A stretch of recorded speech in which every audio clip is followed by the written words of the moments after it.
Of course, we anticipate college football season each and every year, and the Buckeyes in particular. But this season, with two decent opponents, high-quality teams the first 2 weeks, one's out of the way is a 14-point win. The next one, Vegas says, is a 14-point win as well. We shall see on Saturday and preview it, of course, here with Kevin Noon, Buckeye Scoop from the top, Steve Hellwagon from Bucknuts 247 Sports, and Tony Gerdman, Buckeye Scoop. How are we doing today, boys? Doing good. Doing well. Well, Minnesota's in the rearview mirror. I, of course, took my calls and comments and so forth, which is just a portion of what you guys hear on a daily basis.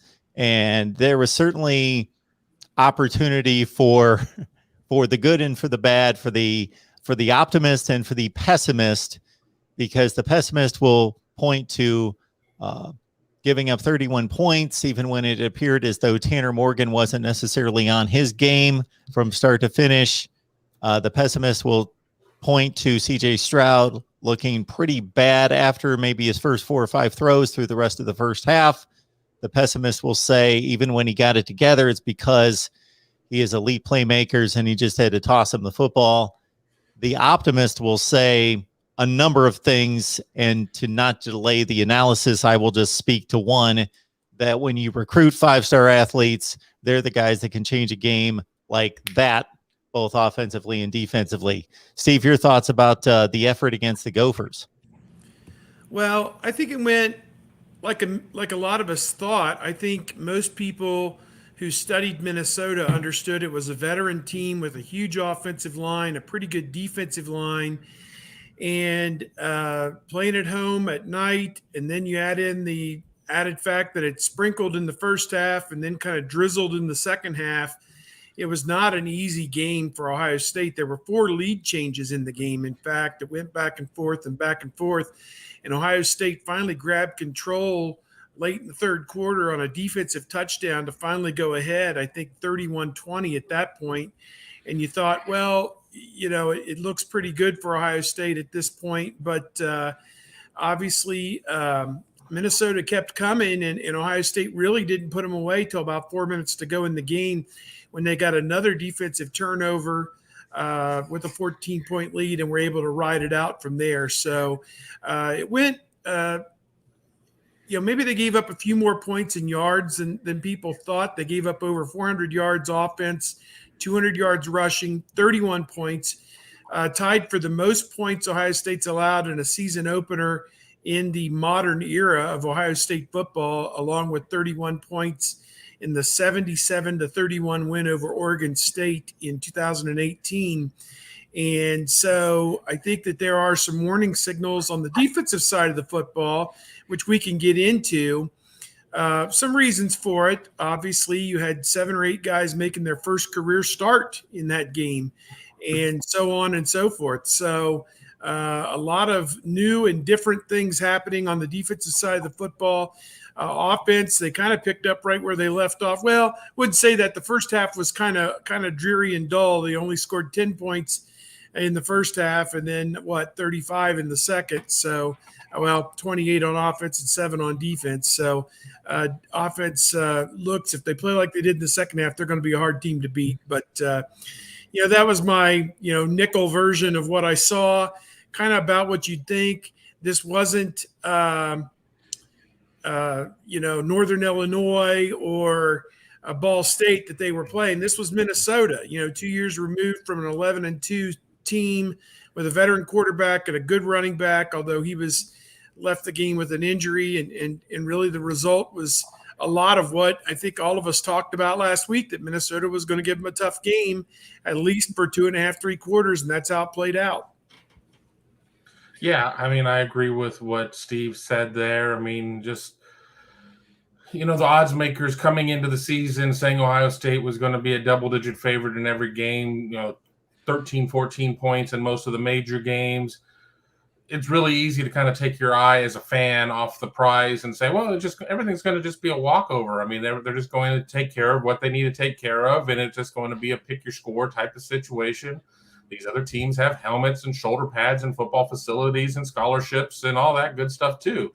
So you have to come out there and be able to compete, and less than ideal circumstances at certain points, a little bit wet. I mean, at least it wasn't, it wasn't the 15-degree game where JT Barrett's still running that touchdown for 80 yards.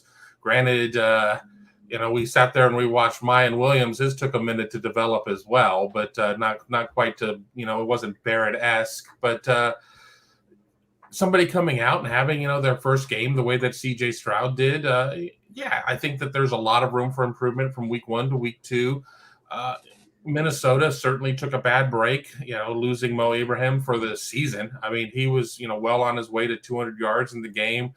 Ohio State certainly had issues getting guys down to the ground, but I think that's just going to be part of the modern game as you're seeing teams moving away more and more from full practice of tackling in the offseason due to injuries and so on and so forth. So you're really getting most of your early action to start the season. So, there's some good, there's some bad. Is it a game that fans are going to go back and watch 10 times this year? Probably not. But, it's a good start. Ohio State's 1-0 in conference play and, really has an opportunity to kind of put an exclamation point on the early season with this Oregon game, because then they can really decelerate with Tulsa, Akron, Rutgers, and Maryland. I think maybe the best thing that came out of this is that Ohio State responded to being down at halftime. They've had some adversity now. They overcame it in resounding fashion. So that's always a plus. The coaches always want to know. They never really know about their team until they're in that position. They think they have a good idea, but until they see it happen. So now they've seen that happen, and the players have experienced it. They've gone into halftime down. So if it happens again, this won't be anything new, and they can rely on past experiences and past successes. In terms of CJ Stroud just throwing it and letting players make plays, I mean, let's remember each of those 4 touchdown passes were precise. And, even the screen pass to Travion Henderson was right over top of the defender, right where it needed to be. The touchdown throw to Garrett Wilson, there was nobody in the vicinity, but Wilson never had to slow down. The first touchdown to Olave was just over top of the defender, like they teach, and was a perfect throw almost off of his back foot. And then the last touchdown to Olave was on the move, rolling out, and it was a perfect strike. So, yeah, they made plays after the catch, but he put the ball where it needed to be. And you can excuse a bunch of guys for having a rough first half of a first start, but now that's passed. I mean, now it's old news. They're all veterans now. We'll see. So, Tony, you make a good point there. We'll stay with you because Steve mentions the defense, and that's the bigger concern, but we'll start at quarterback because that's what everybody wants to hear. I try to have a balanced approach on this. It's a major game, a major opponent. It's a first start, and it's a first pass attempt ever. So Ryan Day certainly dialed up conservative play calls early in the game, gave him some easy tosses to the outside to Garrett Wilson in particular, and then they started to amp it up from there. But he went through a stretch that was fairly rough there in the first half. But I think you hit on a good point in regards to we tend to think of the deeper throws as being the more difficult throws for obvious reasons, but that's not necessarily always the case. And he did some good things out there. What would be the next steps for you, or anything else to add on the quarterback analysis? Then we'll hit it up with Steve and Kevin. One of the things that I liked what Ryan Day said is, they were aggressive in the second half, and he said that's a decision that is made during the week. You make that decision during the week to be aggressive, because in the game, you don't want to be as aggressive as you've planned to be, but you have to follow through with that plan. You have to follow through with what you've worked for, what you've practiced for, what you prepared your team for. And if you don't, you don't want to be making those decisions in the while you're emotional or right in the mix, right in the fray of all of it. You've prepared for it. You go ahead and just do it. And so you give the quarterbacks confidence in that way. The starting quarterback won the job for a reason. So use those plays that you have been practicing and rely on these guys. I mean, they're all at Ohio State for a reason. You want to be aggressive. That's what they've been taught. That's what Ryan Day wants to be. He wants to be aggressive on offense and defense. And we remember at times Urban Meyer would start to bog down. And you know what? The best course of action here is just to run JT Barrett for a while, and we'll just go ahead and do that. And that's not what Ryan Day wants to do. He wants to go ahead and make plays and get big chunks of yards, and you saw it. I'll jump in. I think that this was a great learning experience for a young quarterback. As I think you guys said, overcoming adversity, the rain, the opponent, the fans, night game, Minnesota's defense, everything else that was involved there was really stacked up against him. He threw a first half interception, and he said that, first of all, he didn't think that his head was really where it needed to be. He wasn't really tuned in. And, you know, you can't make yourself feel something that you can't feel. And it's hard to force that feeling that you're locked in. I mean, you've envisioned this moment for your entire life as a football player, that you are now the starting quarterback at a major college university in a big game on network television, coast to coast, and you go out there and for whatever reason, you just don't have it. It just isn't there. The situation is not playing out the way you thought and you dreamed and you envisioned that it was going to be. It's harder than you thought it was. And he said his teammates and his coaches stayed positive, stayed in his face, kept him in the moment, and eventually he got the feeling, and it came around for him, and he channeled it in the second half. He was outstanding, 5 of 8 passing, 236 yards, and 4 of the 5 completions went for touchdowns, and just nothing short of remarkable to watch the way that he rebounded in that second half and made plays. I mean, you take your pick on which one you like the best. I mean, Minnesota would score a touchdown to grab the lead, and Ohio State had it back within a minute of clock time. I mean, it was just I think they scored 3 touchdowns in a span of 6 offensive plays in there at one stretch, and also had the defensive touchdown in there too in the second half. So you really look at it, you got to give him and his teammates and his coaches credit for staying with the plan. It would have been easy to abandon the plan. You're down 14-10 at halftime. You take the lead, then you fall behind again. It would have been easy to abandon the plan, but they did not do that. They stayed with it. They kept attacking, and eventually they hit those big plays. I think what you would hate to see is a team that is comfortable falling behind by 7 or 10 points against a quality opponent, knowing, oh, we've got these touchdown bombs that are always going to be the trump card that we just lay on the table at any moment, because a good opponent can take away those deep passes sometimes and not allow you to make those big plays. I don't know that Penn State, with that great defense that we saw, Iowa, if they ever get to play them, maybe in the championship game, are going to allow those kind of explosive plays, and you're going to need to be consistent on offense. But it is quite a security blanket in that you've got Chris Olave and Garrett Wilson. And, now let's get back to seeing more out of Jackson Smith-Njigba, Marvin Harrison, Emeka Egbuka, Jeremy Ruckert, Cade Stover, and the rest. Let's get them all involved going forward. Yeah, I think you guys touched upon a lot of it. Ohio State only had 3 guys run the ball, had 6 guys catch the ball. I mean, it was very short rotations in terms of who actually got their hands on the ball during the game. Talking about drive length, they only had 1 drive that was longer than 7 plays. That was a 14-play drive that resulted in 3 points. They had a 7-play drive, and then everything else were in the 2, 3, 5-play range. And yeah, I mean, we can sit there and talk about, 45-31, whatever, but how many teams out there would have killed to have a 45-31 win? The expectations at Ohio State are always going to be high, and that's the way Ohio State likes it, because you can't have those expectations if you don't win a lot of games, and Ohio State's won a lot of games, and on to the next one.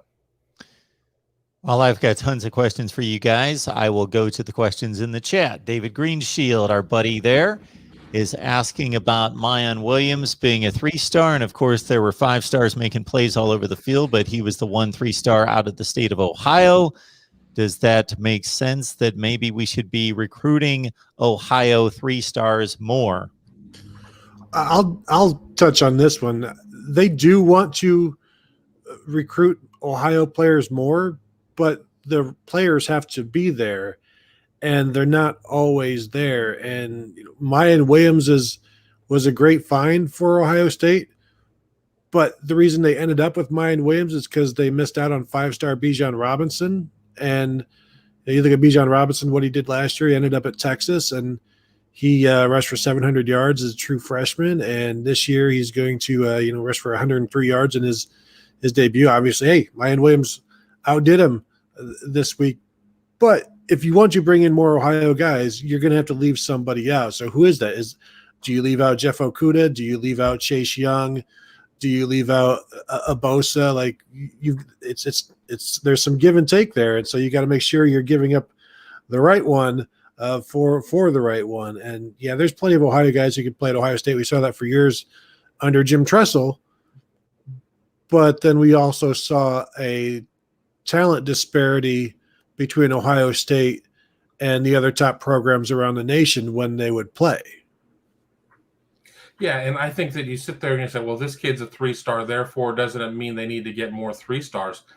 No, because the ranking is independent of the kid himself. You just need to go out and do your own evaluation.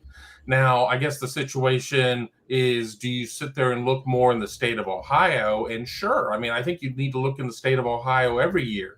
And, we end up getting the gift of hindsight in terms of looking at recruiting, and we see this kid who goes to UC or this kid who goes to Kentucky or whatever. It's like, well, that kid could have been doing that at Ohio State. Well, that doesn't necessarily mean the same opportunities there, so on and so forth.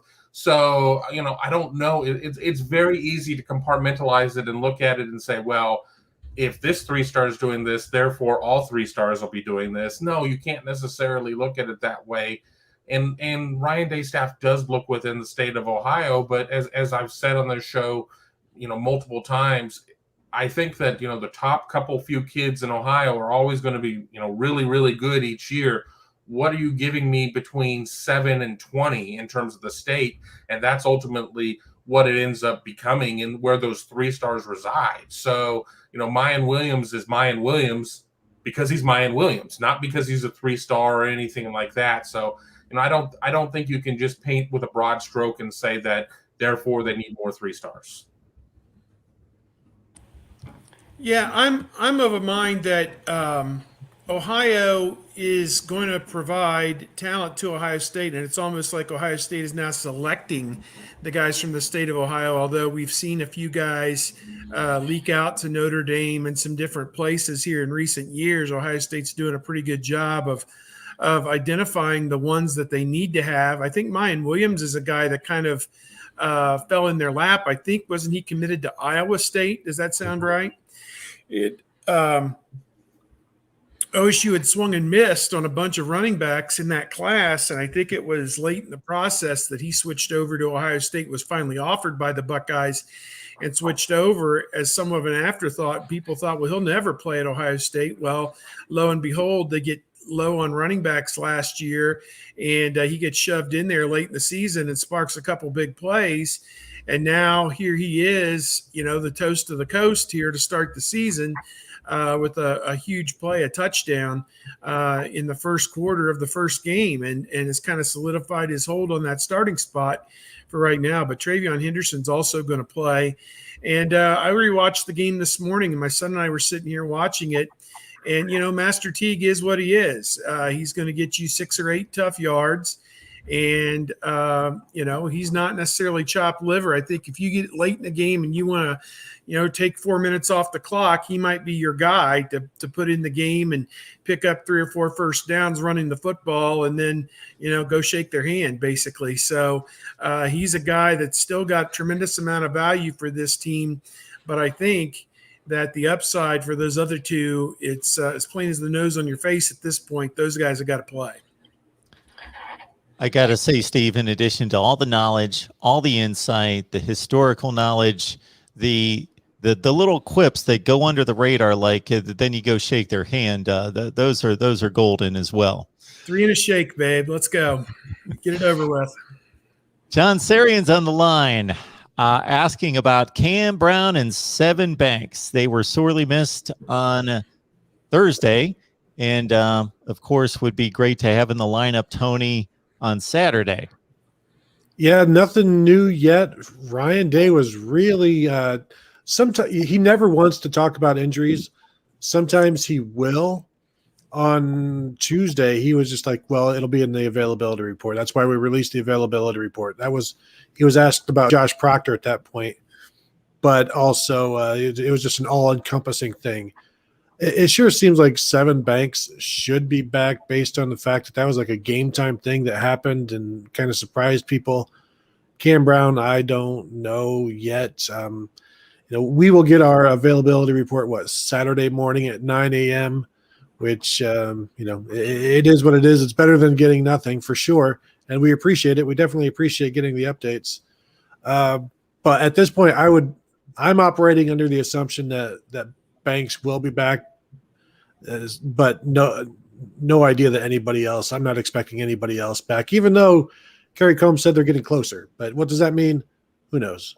Yeah, my take on this, Patrick Murphy from our staff watched the warm-ups and noted that Sevyn Banks really didn't participate a whole lot. He may have stretched out and those kind of things and was in uniform, but really was not out there running around. And as Coach Day said, was really only available in an emergency capacity for that game. And as it turned out, there were no emergencies. The corners who played were able to go from start to finish, so that was good. Cameron Brown, you got to think, is farther away. The times that we got to go watch the team practice, I don't know if I ever recall seeing him on the field. So he probably missed a good portion of the preseason and is not or was not 100%, it seems, for a good portion of the preseason. So any rate, it's going to be what it's going to be. And the good news is they need to get through this week and this game against Oregon and win the game any way humanly possible, just kind of like the Minnesota game. Win the game left-handed if you have to with your backup players and your freshmen. I mean, they put a true freshman, Denzel Burke, in there, a redshirt freshman, Ryan Watts, a redshirt freshman, Lejon Cavazos. Cavazos had never played before. Burke had never played before. Watts had seen some action last year, but not a lot. So they muddled through with those three guys and got it done.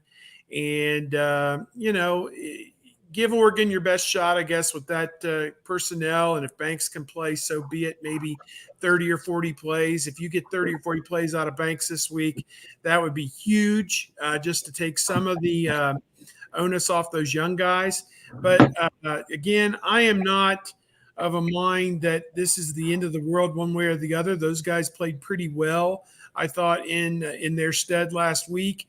And again, get through this, and then it's basically smooth sailing for a while, because it's Tulsa, Akron, Rutgers, Maryland, I think, are the next four games. Maybe Rutgers and Maryland will give them a similar type of challenge as Minnesota did. But again, I don't see past Oregon, a top 25 team in the offing anytime soon. So I think that they just need to kind of filibuster this weekend with what they got and get through it. It would help if the defensive front provided a little bit more pressure up front, take a little bit of the onus. I mean, Morgan could stand in all day for Minnesota. So, they need to play better team defense. That's how I'd look at it. Sue makes a really good point here. Sue, it's good to see you. She joins us all the time. And we've got viewers from the Ohio State channel, the main channel, the Oregon channel, Twitter, and Facebook. We're simulcasting across the board. Big game, boys. This is big game week. So we went full throttle on this one. But Sue, DJ struggled. JT Daniels struggled. Sam Howell, I'll add him to the list. Spencer Radler struggled. Should have thrown 3 interceptions. So there are quarterbacks with a lot of more reps under their belts that have very high NFL draft status at this point that struggled. Now, to varying degrees because of offensive line play as well, but they struggled in addition. All right, Tony, let's tee up the coverage on Oregon. 31-24 winners on Fresno State, a game that was closer than it was supposed to be. They were pushed to the wire. They've got a veteran quarterback in Anthony Brown coming in from BC, was their part-time starter last year, put up unimpressive statistics, but managed the game against Fresno State. They've got veterans on the perimeter and in the backfield with guys like Johnny Johnson and CJ Verdell. And, of course, Kayvon Thibodeau is a huge factor in this game from the standpoint that if he's on the field and relatively healthy, then he could be a game changer, a la Zach Harrison and what we saw against Minnesota, because when he was in the game against Fresno State, he was a force, but he was in a walking boot during the second half. And Oregon is surprisingly a better defensive team at this point than they are an offensive team. So your initial thoughts about the Ducks and the matchup? Yeah, and they're surprisingly a better defense with Kayvon Thibodeau in the lineup than they are without him, and that's going to be a huge situation. Mario Cristobal will be talking to the media in about an hour. We'll see how much of an update he provides. He did say a couple days ago that if Thibodeau doesn't practice this week, it probably wouldn't play because it's not good for the player and it's not good for the team if a guy hasn't gone through practice. But, watching quite a bit of that Fresno State game, watch some of it live because, as I've said before, I'm one of the 7 people with the Pac-12 network. So I got to see that, not to brag, but I feel pretty special. I upgraded for it. I paid $20 to Spectrum to upgrade for it. I got that going for me. Yeah.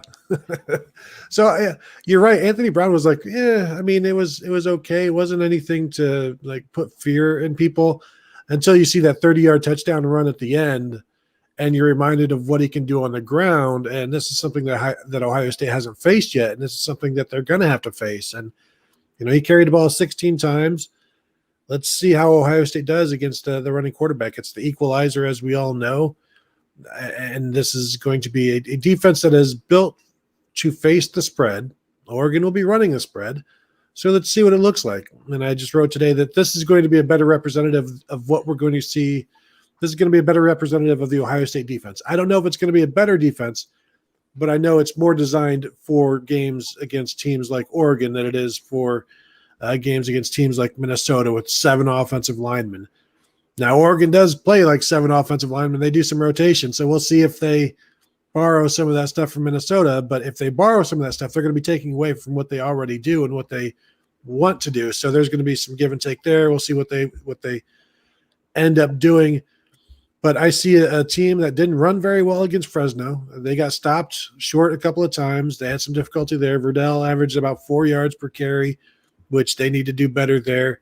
I'm just interested to see how Ohio State does defending Anthony Brown on the ground. I think they'll be fine through the air, but how does he do picking up those first downs on third down scrambles, and how does he do with the read option, things like that? I think he'll keep it interesting. I just don't know if the Oregon defense can keep up.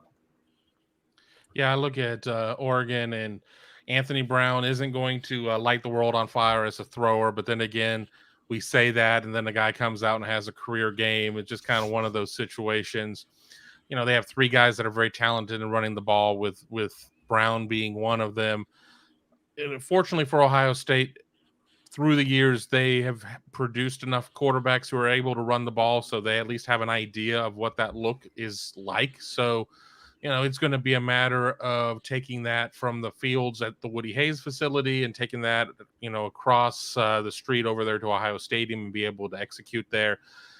I'm with the other 379 million plus people in America, and I don't get Pac-12 network, so I've only seen some bits and clips of it or whatnot. Not overly impressed with the offense. I don't like to give a lot of notice or a lot of attention to rumors out there, but there seems to be a fast circulating rumor that linebacker Justin Flo could potentially be injured. If they don't have Thibodeau and Flo, they're in a lot of trouble, because that defense, when I think about them, is Thibodeau, Flo, and Noah Sewell.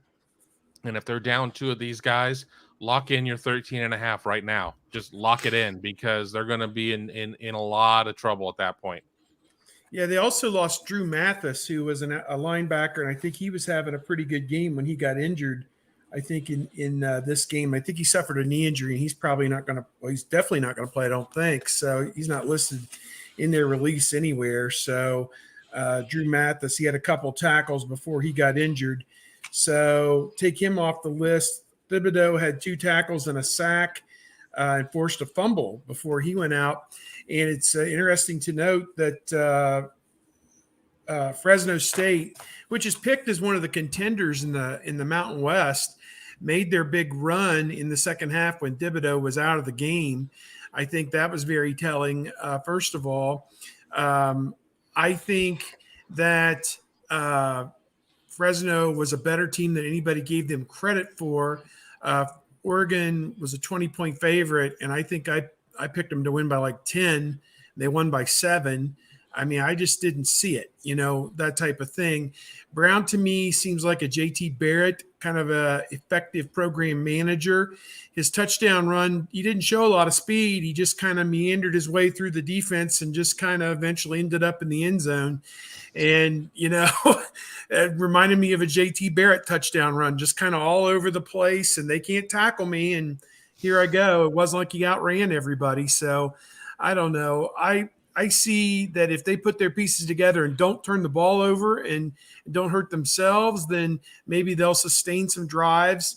They're not the finesse team I think that a lot of people want to aspire them to be. I think they are kind of a power running team at times out of the spread. And I think that, they are more of an offensive line program, I think, than people want to give them credit for.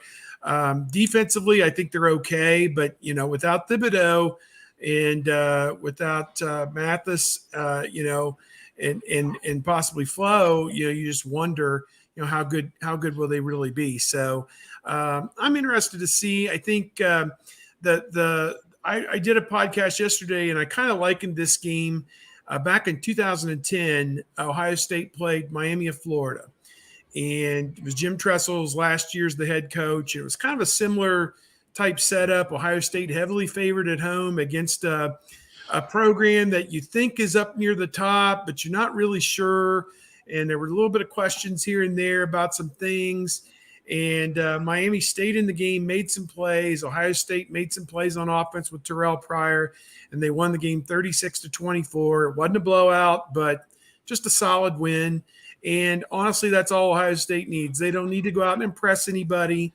They don't need to go out and blow Oregon out, 40-14 or anything stupid. They just need to go out and play solid football, take care of the football, and win the game. And I think if they do that, there's no problem with this one, in my opinion. If I'm not mistaken, that Miami team was pretty highly regarded at that point in the season, was close to top 10 status, and I think they finished 7-6.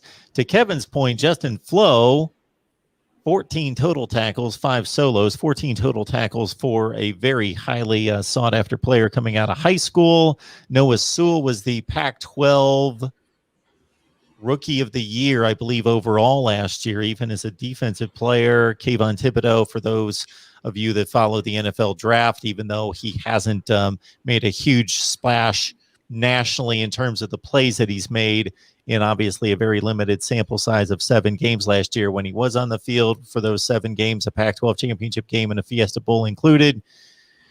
Yeah, he's a man. He's possibly the number 1 pick in the NFL draft coming up. So to that point, Kevin, I'll lean on you for some recruiting, although you all three follow it, of course. Mario Cristobal is bringing in the best classes in the Pac-12 at Oregon. Do you think there's a decided talent advantage for Ohio State overall? Absolutely.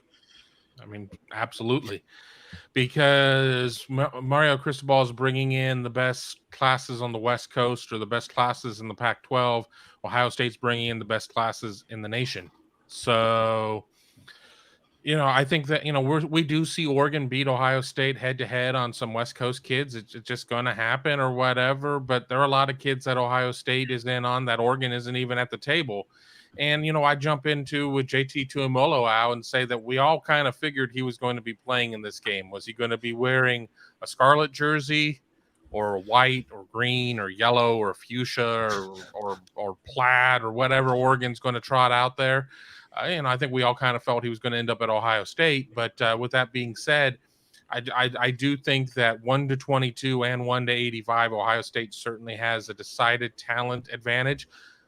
I will say this, though, too, that if we're looking just at the 2022 NFL draft upcoming, the best player on the field, maybe, or in a walking boot, belongs to Oregon with Kayvon Thibodeau, because he's a top 3, top 1, depending on what you look at, type of draft pick. But I think once you kind of get beyond that, Ohio State just has a ton more depth.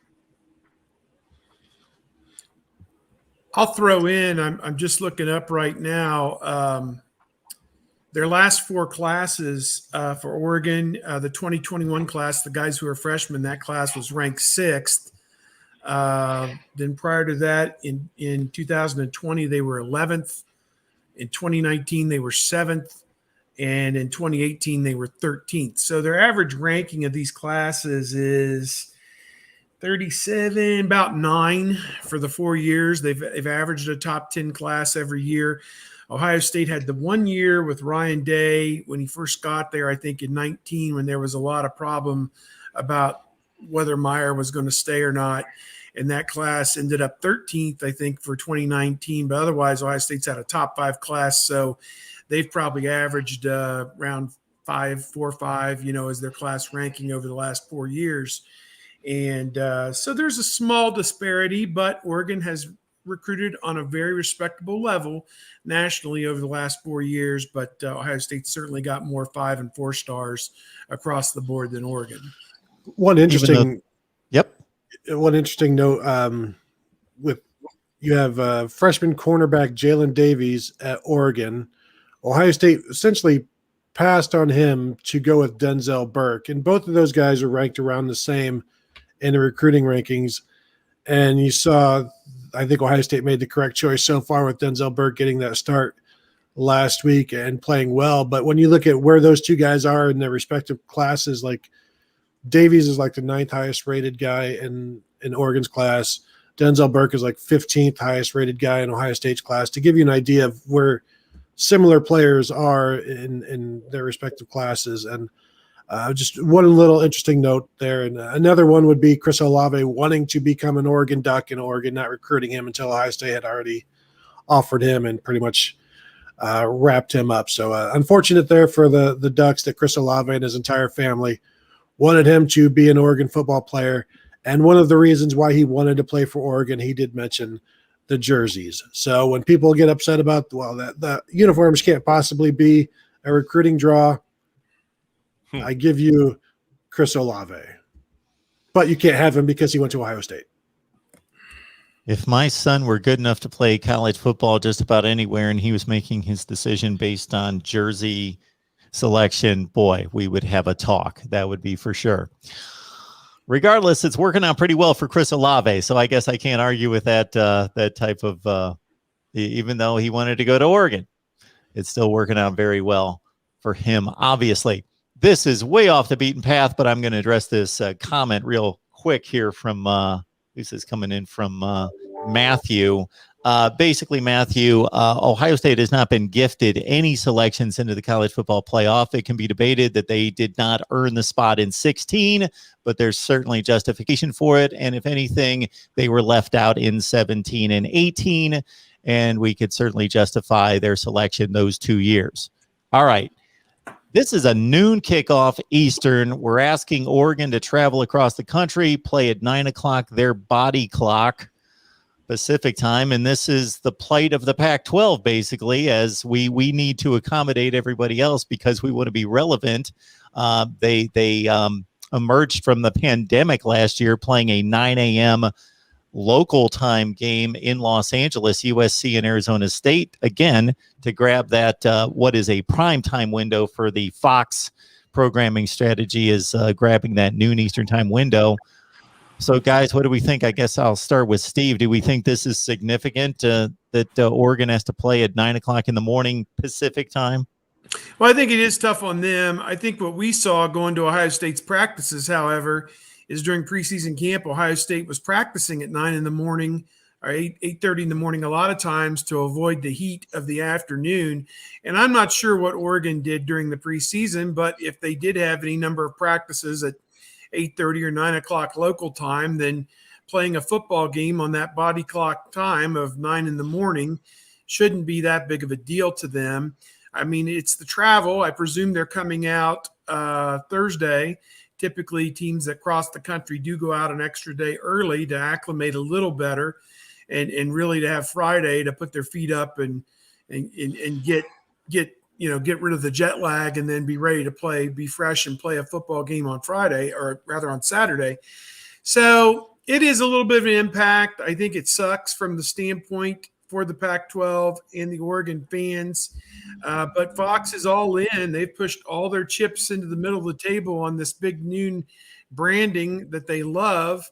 And if they've got their hands on a marquee game, you can pretty much rest assured it's going to be in the noon time slot, because CBS and ABC and potentially even NBC at times now are going to put some of their bigger games, and ESPN certainly at night. It's more of a crowded time slot at 7:30, 8 o'clock. So not as many marquee games played across the country at noon Eastern time.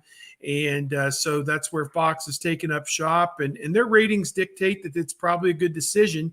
Ohio State, Minnesota was very widely viewed on Thursday night. I believe the ratings came back at just short of 7 million on average. Watch that game. It won the night in prime time against reality TV and reruns and other things. So Fox has got a bit of a machinery, even though they don't have the playoff.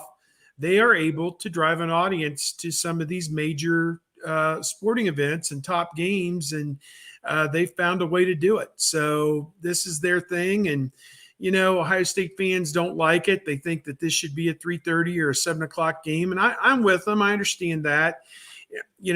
From my standpoint, I cover a high school game Friday. I imagine these guys will probably be out at a game too. And then you have to get to bed and get up and get down there 8:30. And Ohio State's telling their people, one, because all the parking passes are going to be on your smartphone now. And secondly, there's going to be delays getting into the stadium because your tickets are on your smartphone as well. And you got to go through security and everything else. So they're telling people to get down there early. So you ordinarily would get down there early. I mean, you can't even tailgate for a noon game. You get down there by 10 o'clock, set your table up, eat your food, drink your beer. And 11 o'clock, you got to tear it all down because it's time to go in and watch the band. So, I hate the noon games for rushing around. But as these guys know, I love clocking out at 7 o'clock and finding wherever we can find the cold Budweiser, I guess, at that point. So that's the good thing. Kevin's got a roll, but if you want to say anything about Ohio State, Oregon, anything on your plate, Kevin, go. I had a whole speech to sit there and tell the people that just can't handle the noon games to suck it up, Buttercup. That's life in the big city, but I got to go. I know that I need to get in and get my picks in for this game, but I definitely like Ohio State with or without Thibodeau, with or without Flo. I think that without both of them, it certainly makes the path easier, but I think we're going to see a lot of growth from Ohio State from week 1 to week 2. I don't think Oregon is nearly as bad as what we saw in the Fresno State game, but I don't think Ohio State's nearly as bad as what we saw in terms of maybe some of it's being stuck in neutral against Minnesota. A return home to Ohio Stadium is going to be just what the doctor ordered for the team, and I'm really looking forward to seeing fans in that stadium for the first time since 2019. So with that, that's all I got. Kevin Noon, follow him on Buckeyes Scoop. Get on over there. Thank you so much, Kevin. Enjoy the game. See you guys. Yep. All right, let's bring it home. Tony's on a short leash as well. Needs to jump at 2:30 sharp, correct? That is correct. Excellent. I will also say regarding the 9 a.m. kickoff, I couldn't imagine doing anything at 9 in the morning in college. So I feel for these kids. I hope they're okay. And good luck to those Oregon kids who, as Steve said, they are getting in. They are coming in Thursday night. So they'll have all day Friday to get acclimated to East Coast time. But absolutely. And to underline that, we're not asking them to get up at 9 o'clock in the morning and go run some errands or do a few chores around the house. We're asking them to run like 20 miles an hour and run right into another human being at 9 o'clock in the morning. So it's a little more difficult than my usual routine and trying to drag myself out of bed on a Saturday morning as well. We got NBA fan getting back to CJ Stroud and the quarterback situation. NBA fan, thank you so much for the super chat contribution. Stroud is the first quarterback at Ohio State since Todd Beckman, 2007, that did not do anything better than the quarterback before him. Of course, we're looking at a one-game sample, excluding the Bosserman interlude. Thoughts, Steve? What? You lost me. This is the second most yards I think a quarterback has ever thrown in their first start behind Dwayne Haskins' 300-yard game. So, I have no clue whatever you're trying to get at. Justin Fields and whatever, his debut was 19. I don't know. Come on, man. I don't know what you're getting at. Again, he did it was raining. It was night. It was on the road. Ohio State usually opens at home against, Toledo or somebody. I mean, come on. What? I don't get it. I don't get it. Quality opponent. I will. Was Braxton Miller? I guess he was better than Terrell Pryor. He improved upon Terrell Pryor, and I think that's what NBA fan is asking. That you've seen these steps, and I think the reason you don't necessarily see a step up from Justin Fields is because Justin Fields is the best quarterback in Ohio State football history. Before him, per capita. And before him, Dwayne Haskins was the best passing quarterback in Ohio State history. Before him, JT Barrett was the most prolific quarterback in Ohio State history. And then before him, you had Braxton Miller, who was going to be close to like the all-time leading rusher and all-time leading passer in Ohio State history. So they've had a good run. And so, CJ Stroud could eventually get there, but game one, it's really hard to improve on what Justin Fields did. And I think, and I'm not saying NBA fan I think maybe he's just pointing out, hey, look at this. This is the first time since whenever that Ohio State hasn't expounded, and through no fault of CJ Stroud's own. I just think, Justin Fields is up here, and everybody else is, down there, and they've got a ways to go to catch him. Yeah, if you're taking it like that, and Tony, that's a good way to look at that question or comment, is the steps can only go so high. So once they recruit and sign the next Tom Brady or Aaron Rodgers, yes, then they'll be at the very top. But it's kind of a difficult climb from here. But as Steve says, 4 touchdowns and 294 in the book is pretty good, and 45 points on the board, 38 on offense. He did have more total yards than Justin Fields in Fields' debut in 2019 as well, and I believe that was against Florida Atlantic. We touched on the defense. I'm going to swear Florida freaking Atlantic. We're comparing. I mean, Minnesota had everybody back on defense, for God's sake. What are we doing? We got a super chat out of it, Steve. I guess. Yeah. Oh my goodness. If you guys could have heard, well, I'm sure you guys, of course, you get your portion more so than I do as Ohio State beat writers, but I took calls after the game, and there was a fairly large portion of people that thought CJ Stroud should have been on that bench about halfway through the second quarter. Well, he wasn't sharp. I will grant you that. He admitted he was not locked in. We watched it again, and there was one pass down the middle to Garrett Wilson, went 20 yards over his head, it looked like. And then obviously the interception was high and wide behind Chris Olave on a crossing route, like they didn't have their timing. And I'm sitting in the press conference, said there was a miscommunication there. And I turned to whoever was next to me, there was no miscommunication. It was a terrible throw. It was behind the wide receiver. The young quarterback made a freshman throw, and that's what it looks like. I mean, guys, they're not robots. They're not interchangeable drill bits. He didn't show up with Justin Fields' experience and ability on day one. I mean, it just doesn't work that way. Denzel Burke didn't show up with Jeffrey Okudah's experience and ability on day one. It just doesn't work that way. Same with LeJon Cavazos, who, gave up a touchdown. I mean, I don't know. I mean, it is what it is. That's what youth and it was a total reboot in the back seven on defense. There was one holdover, Josh Proctor.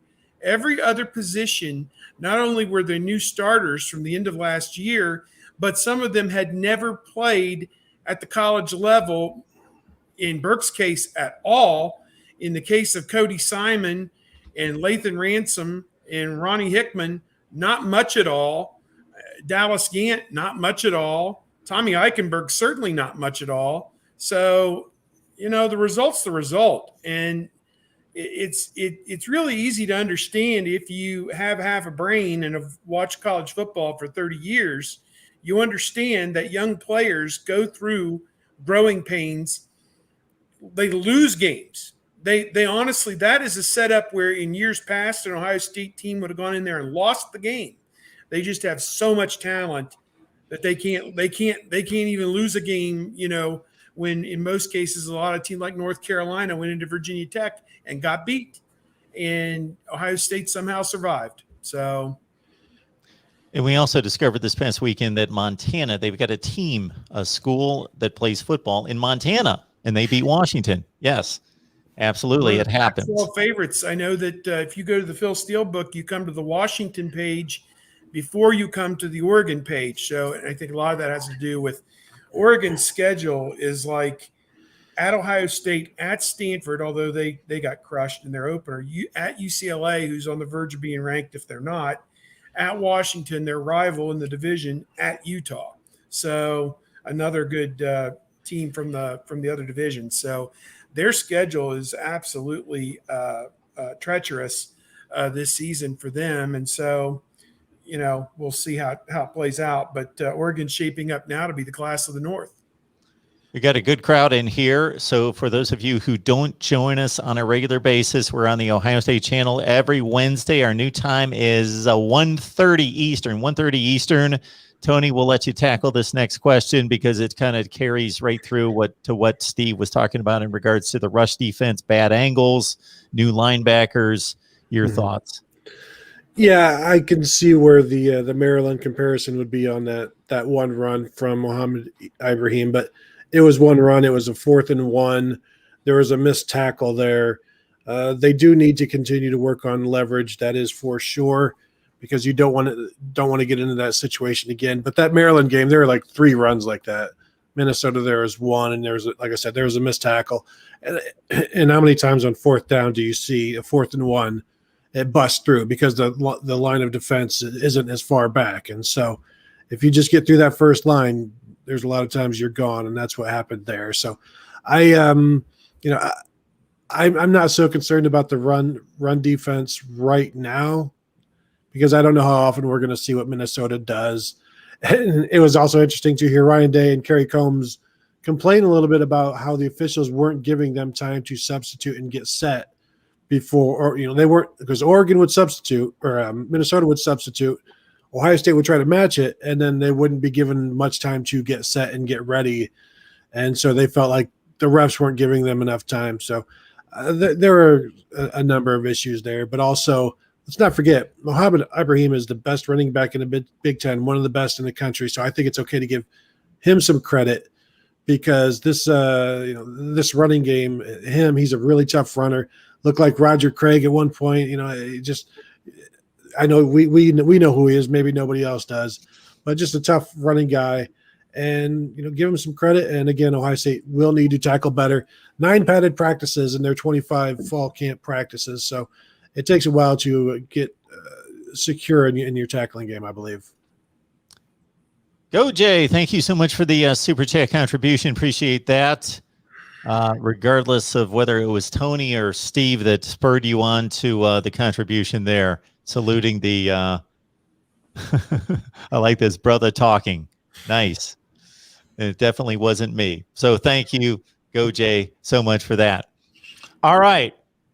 Zach Harrison makes this play that somewhat changes the game, and it's the kind of play we've been waiting for. This is why you recruit and sign the 5-star. He can do that sort of game-changing type play.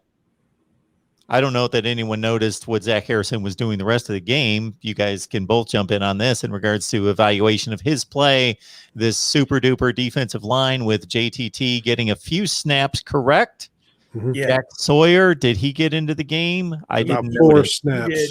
I'll let Tony give his 2 cents, and then I can. Yeah. If he's got a scoot, then I can take it. Well, Zach Harrison played like 65 snaps, which is about double what they want their defensive ends to play, and he did great out of champion. So even though we may not have been paying attention to what he was doing, obviously the coaches felt it was good enough, and he was one of the players that talked at the end of the game, so they were happy with his performance. I think those of us who were just watching the game measured defensive ends and sacks and tackles for loss and things like that. And I think if you're playing 65, I think we'd like to see more than just the one. But also, again, going back to that offensive line, they're pretty good. There are a lot of them. Sometimes you get around one tackle and there's another tackle waiting for you, and it's a little bit unfair. So I think you might see more from him this week. Kayvon Thibodeau gets all of the attention. Those guys were in the same recruiting class, in the same the 2019 class, I believe. And so this is an opportunity for Zach Harrison to show the nation that, hey, I'm somebody too. So I think he's one to watch. And with that, I will bid you all adieu. Thank Talk you, to you guys Tony. next week. Appreciate that. Yep. I'll just say that what Ohio State needs desperately is a more consistent pass rush. And Tyreek Smith, should be a contract year to play his way into the NFL. Zach Harrison trying to hopefully get drafted in the first round of the NFL, has some talent, but that's got to manifest itself. The defensive tackles were okay. They just need to make more of an impact on the opposing quarterback. And I think if they do that, then your young defensive backs won't be exposed quite as bad. And this was what we talked about all last season, how there just wasn't a consistent pass rush from Ohio State. And now they're one game into 2021, and that really hasn't changed a whole lot. You think that the playmakers are there. Javonte Jean-Baptiste, just standing there, he looks like $1 million. Now he's got to make some plays. I don't even think he had a tackle in this game. He played a substantial number of plays as well. So he got sucked inside on the big run by Ibrahim. So did Craig Young, who was playing the bullet linebacker safety position.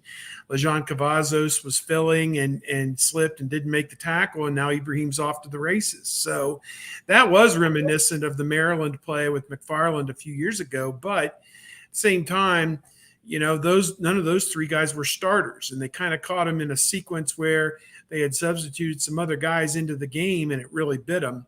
As it turned out, that was a touchdown, on those two plays, that one and then the throw over the top over Cavazos. So, does that happen if you have the guys who started the game in there? I don't know. But again, those guys can't play every play of every series all game long. They're going to break down. So you got to have some good help off the bench. And I think some lessons were learned, I think, in the course of that game for Ohio State defensively, because guys were put in positions they've never been in before. But it does start up front. They need a more consistent pass rush. Harrison, to me, let's see as this season goes on. If he makes one or two plays like that every game, they're going to be in great shape. And, not necessarily stripping the ball for a touchdown, but, they need more negative plays. I think I had the box score here.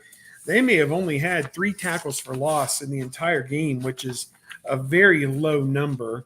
I know, obviously, Cody Simon had 1 on a sack right before halftime. Harrison gets 1 on the strip. Yeah, here it is. Tackles for loss. 4 tackles for loss. Cody Simon, Antoine Jackson had 1 on a running play, I believe. Zach Harrison. Well, they total up 4, and Taraja Mitchell had 1 on the outside on a running play as well. So 4 tackles for loss out of 78 plays ran by Minnesota. That's not a high ratio. You would typically like to see that. If they run 78 plays, you would like to have 7 or 8 of them go for a loss with 3. If you can get 3 sacks a game, that's a pretty good number. They had 2. More than 3 would be great, I think. And, 4 is obviously phenomenal. So, those are the numbers they need to strive to hit. And I think that what really confounded Ohio State was the inability on first down, at least in the first 3 quarters when Ibrahim was there, from stopping him on first down. He was getting yards in 6 and 7 and 8 yard chunks on first down. And now, as one of the old offensive coordinators from Ohio State said, it's second and short. And it may have even been Jim Tressel that said this. And he's like, that's a freewheeling down. You have the entire playbook in front of you on 2nd and 2. You can either run for the first down or you could throw a deep pass. And whatever you do, as long as you don't turn it over, doesn't hurt you. So, or, give up a sack, obviously. But, you look at it too often, they were allowing Minnesota to have 2nd and manageable, 3rd and manageable, and they converted those and sustained drives. And that's why they ran 78 plays. That's why they had the ball for 39 minutes.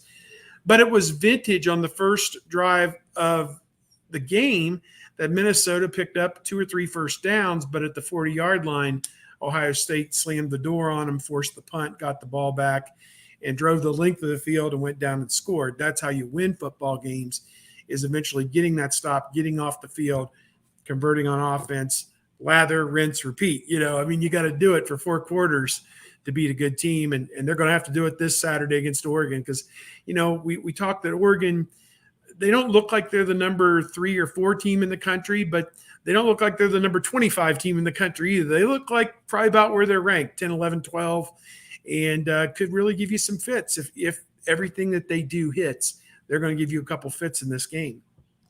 I can sell you. Thank you so much for the Super Chat contribution. Steve, if you've got just a minute or two, I wanted to ask you about the running back distribution, because you touched upon it with Master Teague, maybe being the ultimate closeout back in a 4-minute drill up by a score.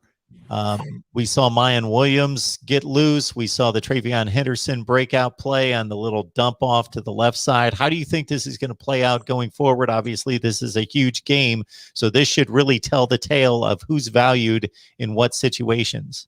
Yeah, they only got to run 48 plays, so we didn't get to see perhaps the full, True. how they would rotate in a regular game because they were scoring too quickly in the second half. They were scoring on 1 or 2 big plays.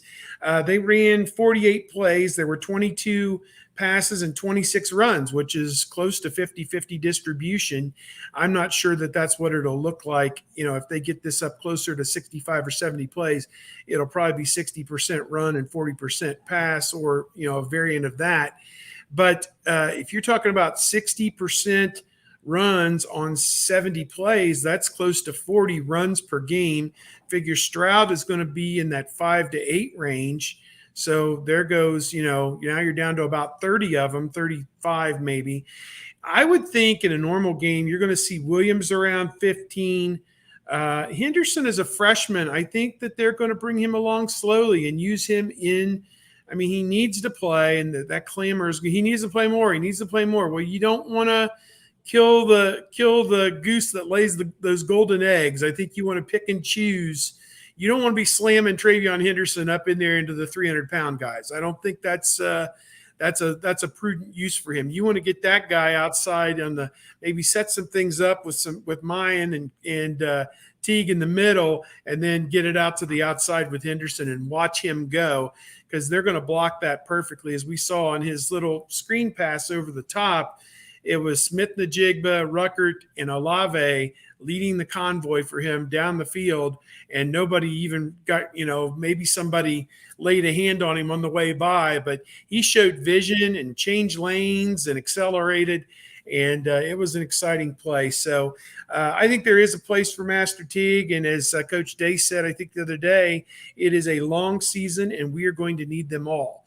And, I think that the truer words have been spoken, because those guys have a tendency to get banged up, have an ankle here or, a sprained knee there sometimes, and can get in and out of the lineup. But I think Mayan Williams is the lead dog. I think Travion Henderson is the speedy changeup guy. I think Master Teague is the power guy. And then if you just want to filibuster, you've got Marcus Crowley, who seems pretty dependable to me. He had 6 carries for 19 yards in the garbage time. So he got a little taste at the end as well when they were up 2 touchdowns and helped them kind of run out the clock. Stroud only carried it 3 times in this game. I don't recall many, if any, designed runs for him. It looked to me like a couple of his runs came on third down when no one was open, and he just kind of ate it and ran out. He was never sacked in the game, which was good. Obviously, this offensive line is just oppressive. What they are, impressive and oppressive with what they do. And so I want to see going forward, what the running attack looks like. But I think you got a pretty solid plethora of running backs there. Folks, we hope you appreciate what we deliver here each and every Wednesday, 1:30 Eastern. That's a new time, 1:30 Eastern here every Wednesday. You got Steve Hellwagon from Bucknuts 247 Sports, Kevin Noon, Tony Gerdeman as well. It's an amazing panel. Venmo, PayPal, Cash App. If you contribute to this show, put Ohio State on there. And please consider that, because we want to keep this going for as long as possible.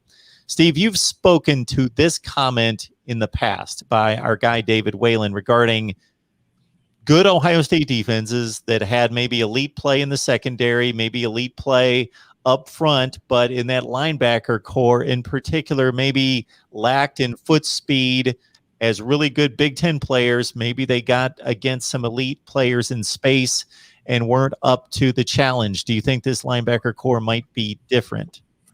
Well, Dave raises a big point. I think the bigger issue now is experience and getting these guys seasoning to where instinctually they can just turn it loose. And in that regard, I think Ronnie Hickman, who played the Bullet in this game, they nicknamed him the Rocket.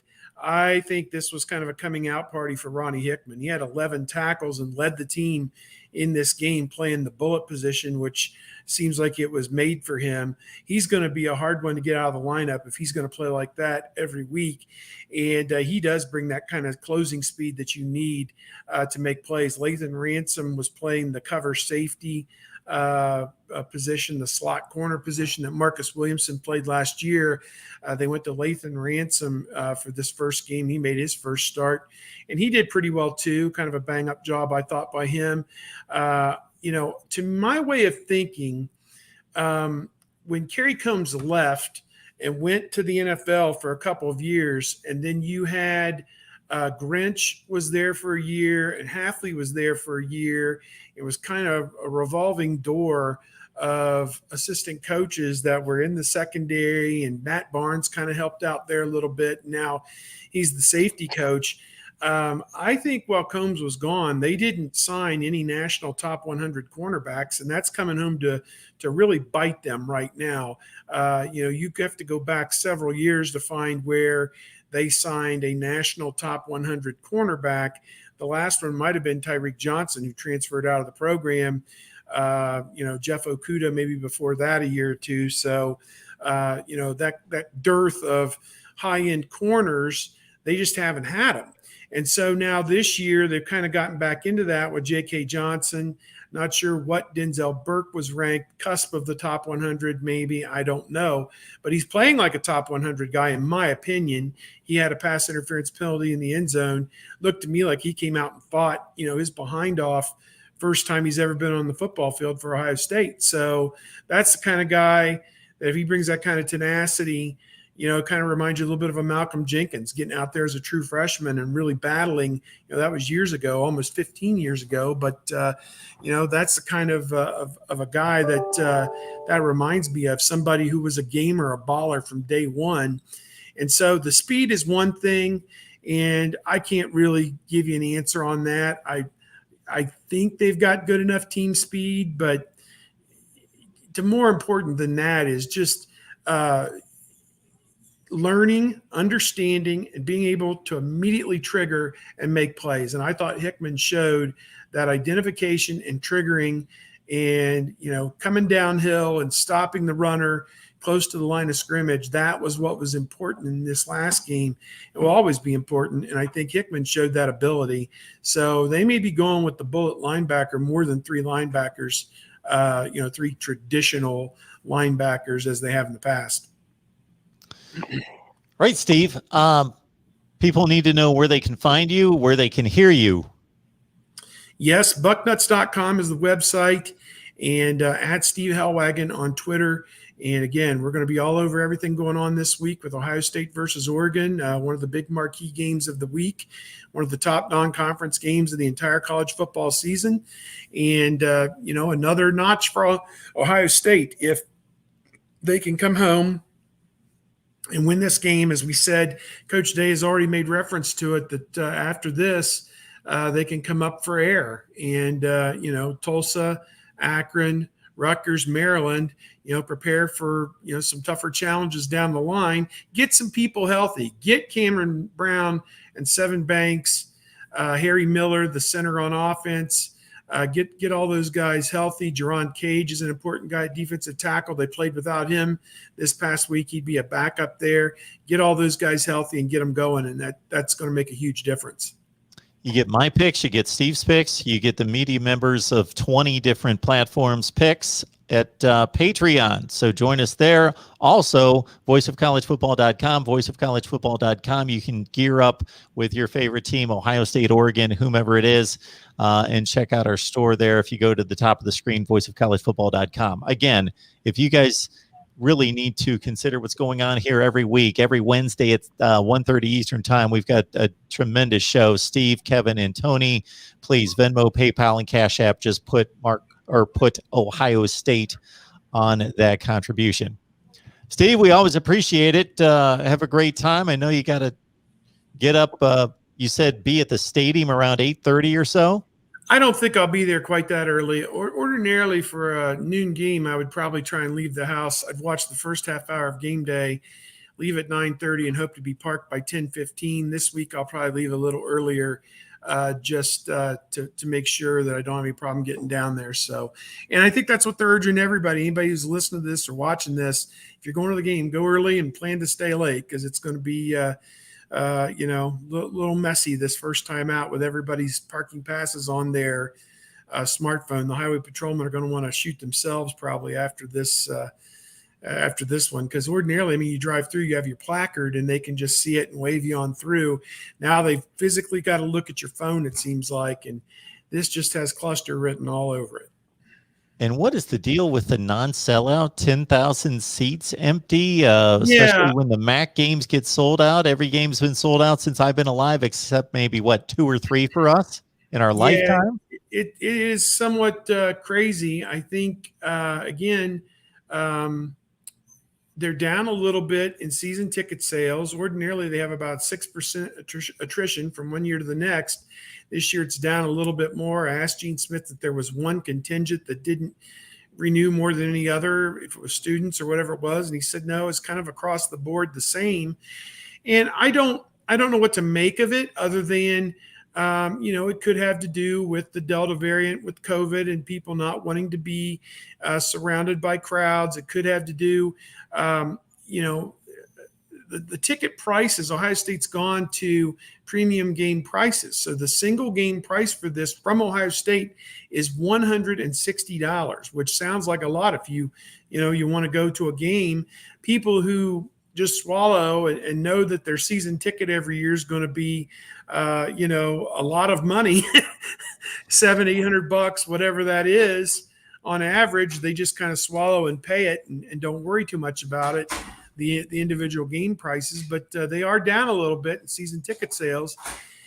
Their website through Ticketmaster is allowing some fans to put their tickets back in to the system and name their price. And some people have put tickets back into the system, and you can get a ticket through Ticketmaster for $120, as low as that. I saw yesterday, and I wonder if some of those resale people will go in there and even price them lower just to move them before game day. This could be under $100 on a $160 face value ticket. And so there is some sticker shock, some COVID, some noon. As we said, noon makes it harder to enjoy the full game day experience. And, again, people may have gotten out of the habit of going to the games, watching them all at home last year. And so I think it's a combination of things. Minnesota sold out all 51,000 of their tickets, although there were a few people that didn't show up, I think, because of the rain last week, or the threat of rain. But it was largely a full stadium, but half the size of Ohio Stadium. So that goes with the territory, I guess. Steve, it's always great to have you here. You're the man. We appreciate you being here, and enjoy the game, the rest of the week, everything you got to cover. Yeah, it's a lot of fun. We're looking forward to it. All right, folks. We've got Florida State at 6, Miami at 7, and then that huge Iowa State game. We're going to preview that at 9 Eastern time tonight. So we'll see